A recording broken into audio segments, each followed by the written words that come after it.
Assalamu Walaikum. In this video, how to work rectangle in Photopea. Let's begin. I already inserted rectangle or use with fill color or without fill. Use only stroke.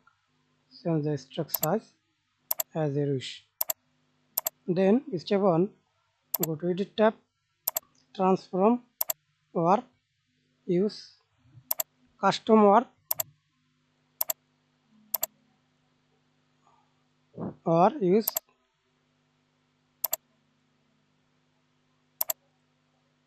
style, ARC,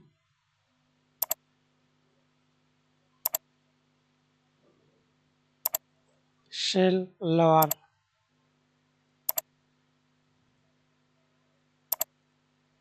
flag.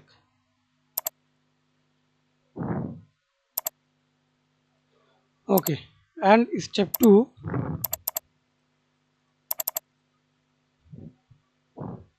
right click rasterize layer, go to filter tab, liquid fill.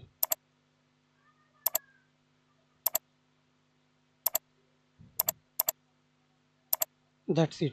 Thanks for watching video. Please subscribe to my channel, like, comment, share.